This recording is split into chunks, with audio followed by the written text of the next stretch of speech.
Hello, welcome to the Loney Show. I'm your host, John Loney. And in this episode, I brought on regulars Asperegoose and Eric Taylor. And as for our guest, she's from Chicago, Illinois. She's a healer, holistic medical physician, neuropathic doctor, poet, metaphysician, mindset, and self-growth coach. Ladies and gentlemen, I give you Dr. Egypt Iridia. Hello. Hi. And I'd like to say first, that's a very impressive resume you've got there. Very impressive resume. Yeah, I'd say so myself. Yeah, also a very impressive name. I like it. Thank you. Yeah, it's a bit unusual, I guess. Yeah. So Egypt, how's life? Oh, life is good over here. We're slowly moving into spring, so the harsher climes are easing up on us. Yeah, it's okay. Yeah. Oh yeah, I agree. Yeah, great. So have you been up to much recently? I've just been doing, the same with the work-life balance. I've been doing more collaboration activities. I really do enjoy collaborating with other people of similar vibration and mindset. So I've just been doing a lot of that recently. Yeah. Great. So what got you wanting to do what you're doing right now? Right. Oh, that's an in-depth question, but I'll try and keep it simple. So I trained as a conventional medicine practitioner in the UK, and just through like a series of my own personal health struggles and working within like the NHS system, I was a little bit disillusioned. I wanted to address health from a more deeper level. So I started to explore more natural ways of healing, and that exploration kind of got me to the US, where I retrained as a naturopathic physician, which is just like a doctor that, our tools involve, herbs, nutrition, lifestyle, energy, mind, body medicine, that sort of thing. So that's how like I kind of retrained with that more natural healing aspect. So like that's like a very quick summary of my journey. Yeah. So Right. I wanted to ask you, so how is the British healthcare system different, in your opinion, from the American healthcare system? Yeah, that's an interesting one. I would say I feel the British one is a little bit probably more rigorous in a way. American system is very much on a faster pace. I think things are just I'm talking about the conventional practice, right? Things are just a lot faster here. America is is an overall faster country than I feel than when I lived in the UK. They just seem to be like a different pace. And there's a lot more, I would say, medical interventions here than in the UK. You'd have to be more far gone in your health journey if you like to have access to it. So the UK is a little bit more focused on, let's address, they approach things more tentatively, like, okay, let's give you the medication, do some lifestyle changes, and then we'll look into like the surgery or more interventions down the line. Whereas here is a little bit more hard hitting in general. Yeah. Yeah, great. Okay, cool. So where did you learn to do the various professions that you did in the past? Yeah, so I trained as a medic in the UK. So I went to St George's University of London, and then I moved to Auckland, New Zealand for a couple of years, where I studied herbal medicine at a naturopathic school there and practiced for a while. For about 3 years, I was in Auckland, New Zealand, and then I moved to Illinois, Chicago. Well, Illinois, Chicago land. It's not really Chicago, but it's close enough. And in the suburbs, where I trained in naturopathic medicine, and I'm still living now in the suburbs of Illinois. Great. So Fabulous. Go on, Eric. how are the suburbs? I've never been there. The only time I've been there was to visit family, but that's about it. How are the suburbs? Oh, so it's very it's nice. I like it. There's a lot more green. It's a stark contrast to Chicago. Chicago is very much, hub. Everything's like loud and bright and fast, and the tall buildings, the skyscrapers and what have you. The suburbs are a lot more quieter.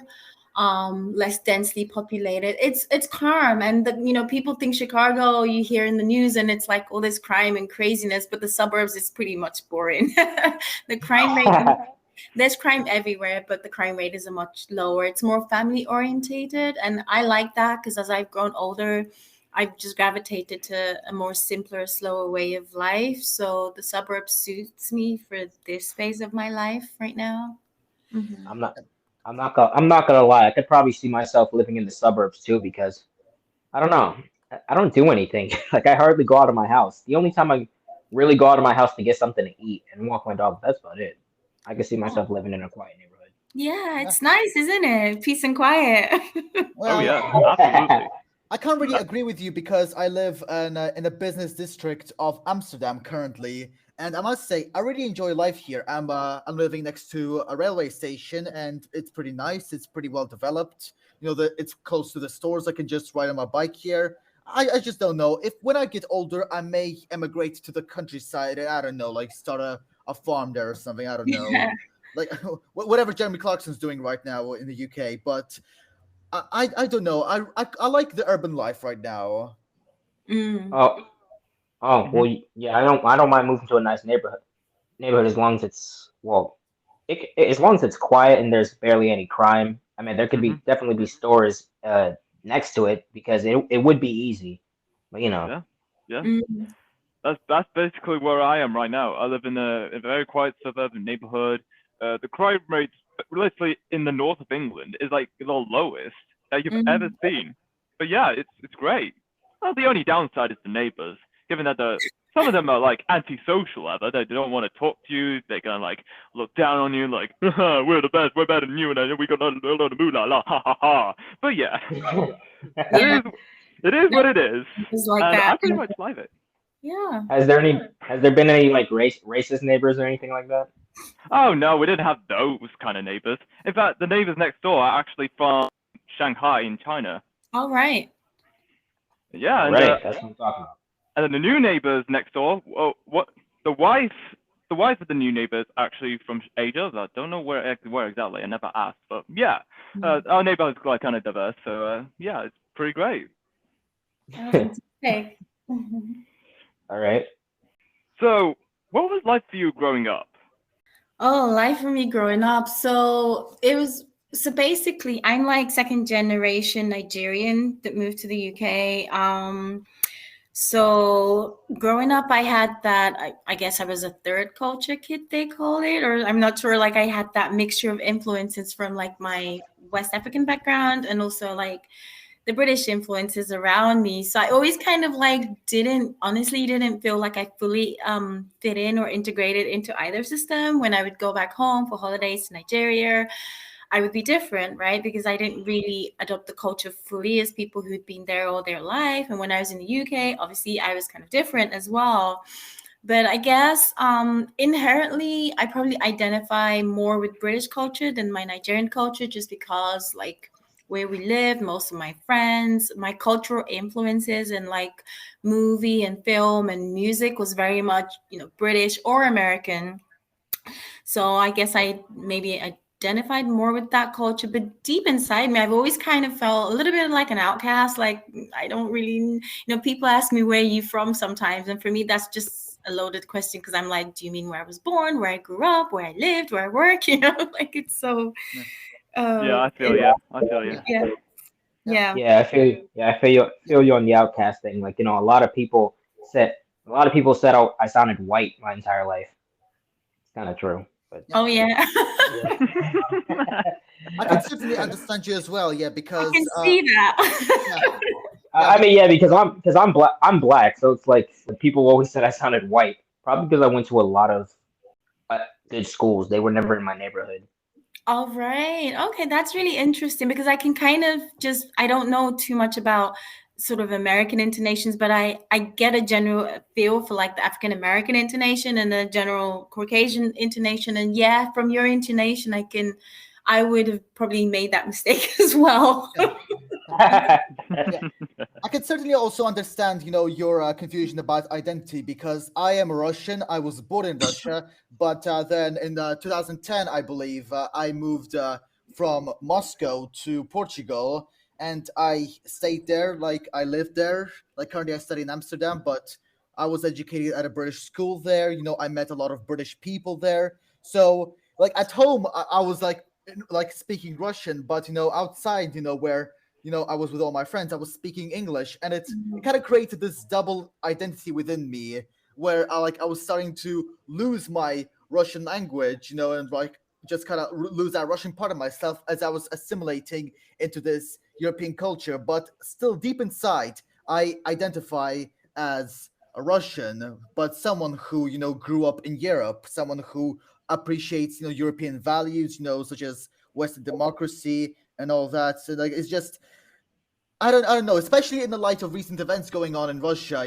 I find myself confused between whether I should stay identifying as a Russian or fully identify myself as a European, because no one really likes Russians nowadays. Like if you say you're a Russian, the first thing they think of is that you're gonna put poison in their tea. So Oh. Oh. so like it makes people really suspicious of you. So like I don't know. I'm still very proud to be Russian, but with everything that's going on right now, like talking openly about it, it's pretty strange. Yeah, I mean that's basically how my mates like see me. Like, even though I am British, they kind of see me facially in a way a bit of a foreigner. Even though I was born and raised in Manchester in England, I'm also half Brazilian. So my mother's Brazilian. So every summer I go down to Goiânia and then back and forth between Brasilia, meeting up with family. And then every time I go to school or college, people always ask me, "Where are you from?" And I was like, "I'm from Manchester." And they were like, "No, where are you from? Like, what's your ethnicity?" And I was like, "Oh, right, I'm part Brazilian." So yeah, and that's the thing people think about me. People think I'm very good at football, even though I'm not. But yeah, it's just a common stereotype. Yeah, but yeah, I don't mind it. It's just it's quite quite a cultural identity between British and Brazilian. I'm fine with both. I mean, yeah, yeah, identity is a problem for me too. It's what was a problem for me too, and like after a while, I just said, look, I'm pretty much an Oreo. I'm black on the outside and black on the outside and white on the inside.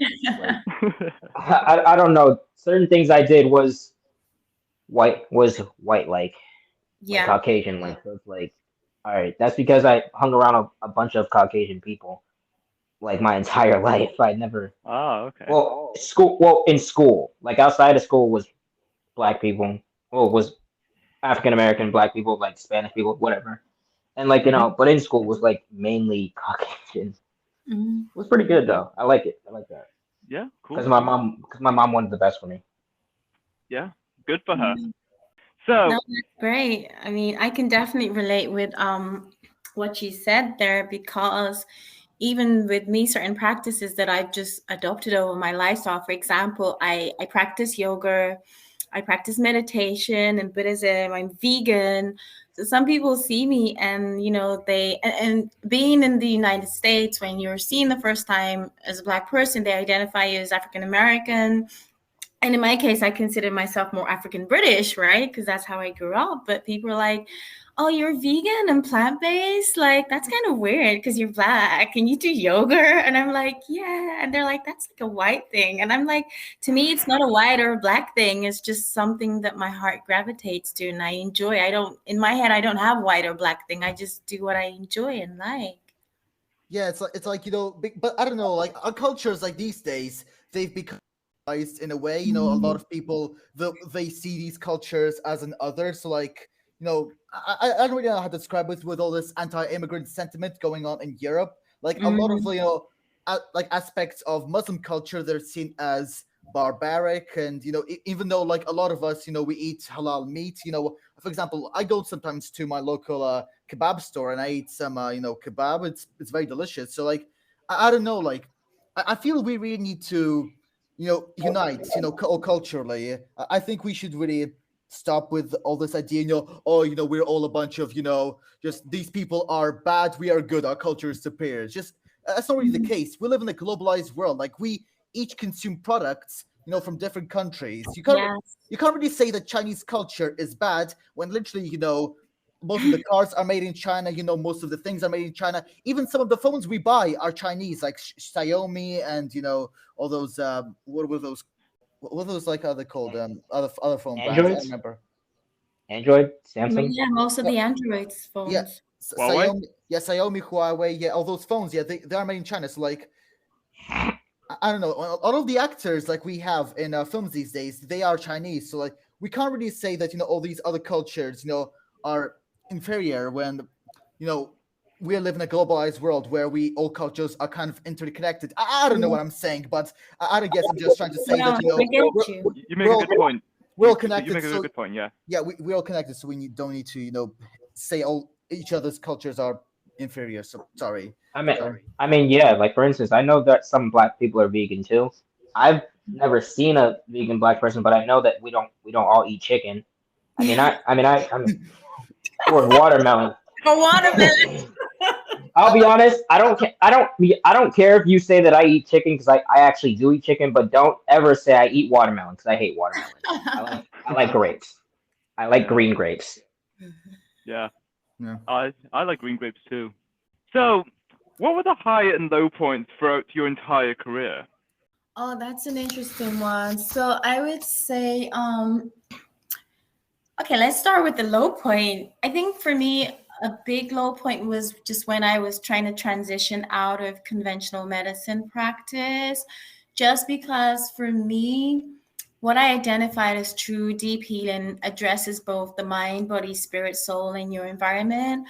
And I felt that just that conventional model didn't really encompass all that. So I started to explore more mind body practices, more spiritual practices, herbs and things like that. And I did from my like colleagues and even my immediate family. Let's just say I didn't get a lot of support at all. A lot of people thought like I was leaving, a good paying, potentially good paying career that I could climb up a guaranteed success ladder. To their eyes, they saw it as a success ladder to go and do something that will, wasn't so evidence based, wasn't as glamorous, I guess, to the external world. But for me, I had to just follow my heart's calling. So that was very challenging, just to like walk your own path. And like anything, walking your own path in life and stepping into your own truth without support from people that pretend that you think should be loving and supporting you can be very harsh. It's a harsh reality. And I had to have a lot of courage to like, despite all that, just kind of like do my thing. So that was a low point, I would be honest with you. And a high point, I would say probably it's a continuously evolving process. But I think right now where I am in my life, where I've embraced multiple sides of myself, I've embraced the fact that I am just a healer that likes to use money, natural healing tools. I enjoy creativity. I'm also a poet. And just embracing those aspects of myself and not really boxing myself into one thing has been very liberating for me. So where I am currently in my life is a high point, I would say. Okay. Great. Nice. Fabulous. That's great to hear. Thank you. So, throughout the time you've been moving back and forth between Nigeria, the UK, and US, whereabouts in the world have you enjoyed living in the most? Oh, that's a good one. I would say New Zealand and the UK equally. Even though I've lived in the States for almost 7 years, I'm still a European at heart. I still love the British culture. I will always love it.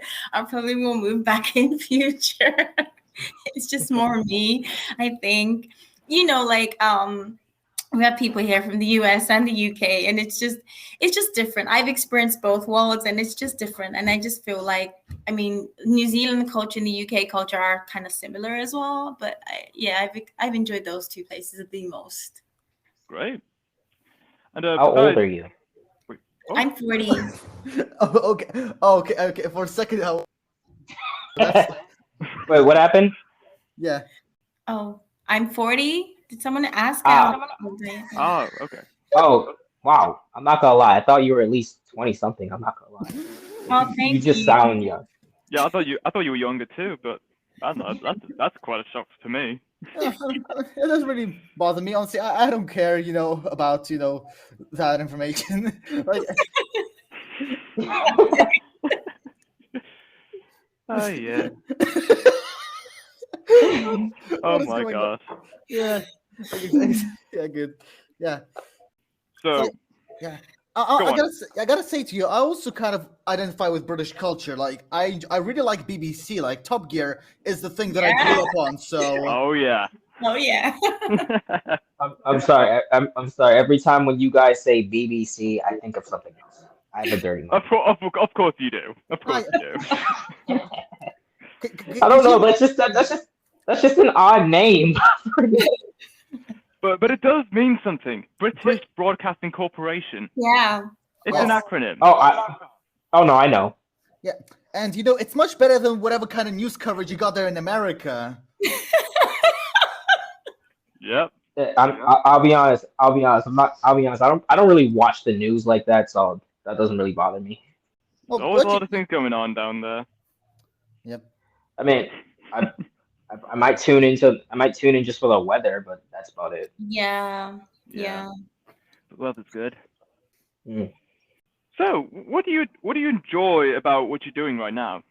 What I enjoy, I enjoy helping people help themselves. If I put it simply, I don't have a very hierarchical paradigm of healing where I feel like, oh, I'm your doctor helping you fix yourself. I just like to provide the tools, the knowledge base, the practices that people can use to like empower themselves to heal their own selves. Because I think we live in this kind of modern culture where there's a lot of disempowerment going on. There's a lot of outsourcing of our agencies to organizations, institutions, for people to help us sort out our life. So the work I do is very much on the education and also the reason why I wanted to do more collaborations, and I've done like so many podcasts this year. It's ridiculous, but it's like for me, self-knowledge and self-wisdom and education it's primarily so important to make positive shifts in your lives rather than always looking for external forces or sources to fix your life.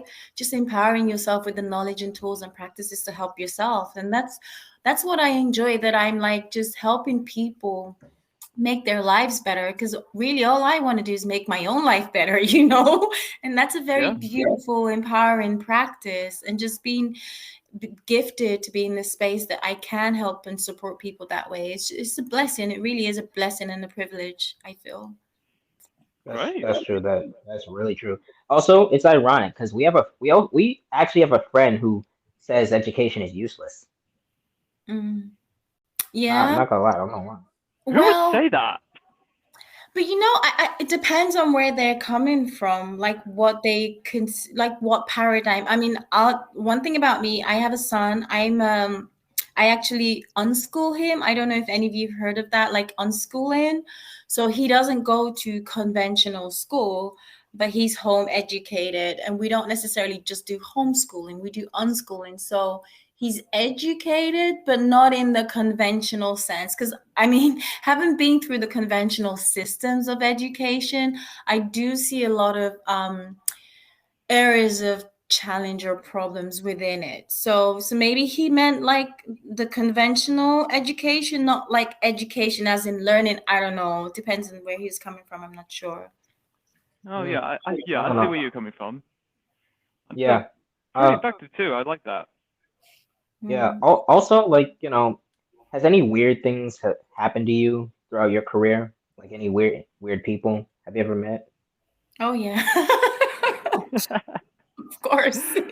It comes with the territory. Oh yeah, I've met all manner of weirdness, of course. Phil, what's the Yes. weirdest thing you've ever encountered, or Oh, weirdest person you've ever encountered?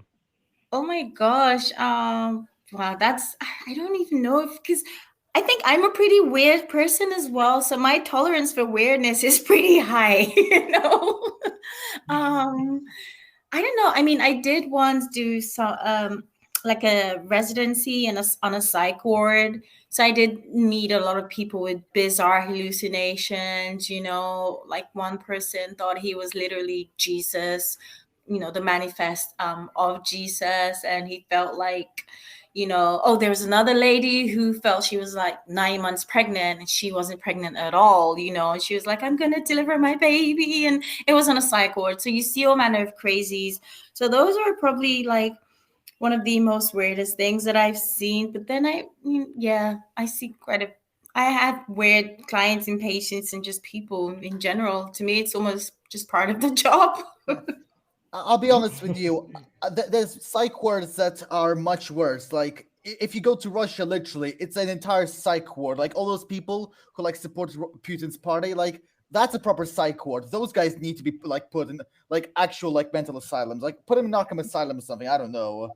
Like that part about being Jesus. Like we actually had a case of a guy who claimed to be Jesus, and he set up like a whole settlement on a hill. Oh my gosh! Yeah, really? In Russia? Yes, literally, a guy claimed to be Jesus, like convinced all of his followers to abandon civilization and being normal members of society, and just create this sort of cult. It was extremely weird. Gosh. I was about to say that sounds exactly like a cult, and then you just said create some type of cult, and you just said it. Yeah. Wait, what? You're gonna follow a dude who says that he's Jesus? Yeah, I don't get it either. Yes. Wow. Yeah, Jesus ain't even here. He's not here. Well, he's not down. Yeah. Well, he's not down. Well, he's not down here. He's up there, but he's not down here. Up in the sky, in the universe, whatever. Yeah. Orthodox Christians will believe anything these days. I know. People believe anything these days, Christians or non-Christians. It's like the wackier, the better. Yeah, disclaimer for any Christian listening to this, all right? We're just joking around. Please don't go to Twitter try to cancel us, all right? We know how much you love to cancel everyone. Please. Classic Asperegoose with him and his cancel culture. It's always quite a laugh. Yep. Oh, man. I like your name, by the way, Asperegoose. That's interesting. Yeah. Yeah, I like it too. What inspired Wait, it? where did you? Yeah. Yeah, well, like asparagus, but then goose. It was just I literally thought the most random thing possible, and I was like, hey, you know what? Let's do that. Or like, but there's too many asparagus with goose, or aspergers, but spelled differently. Because I actually have aspergers. I'm not gonna lie. I used to go by an alienist too, but then I'll be honest, I found myself changing my name every single week, and then I just decided to use my regular name. Like, there were just so many good names I was thinking of. I was like, damn, I can't pick one, so I'm just gonna use my real name. All right, like something permanent. They're gonna know me by they're gonna know me by Eric Taylor. That's it. Yes. Well, I guess so. So, what do you do in your free time? So I love creativity. So like I write a lot of poetry. I also post my poetry online. I love nature. So when the weather is good in Illinois, which isn't much, I like to be out in nature, taking walks, hikes, bodies of water. I really like the natural environment. I like reading a lot. And just like spending time with friends. I'm quite one for deep conversations, and conversation in general. I think it's such a beautiful thing to hold space and just share, knowledge, wisdom, learn from like-minded people. So I just like hanging around with friends and conversating quite a lot. I practice yoga. I love that when I can, squeeze it in. So I go for yoga classes and just things like that. Great. Excellent. Yeah. Shoot, better than me. I stay inside a lot. Yep.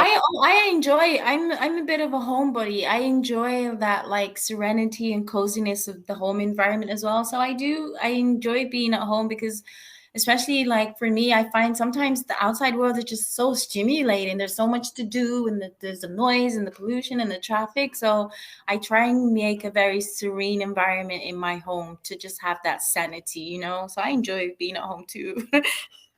Yeah.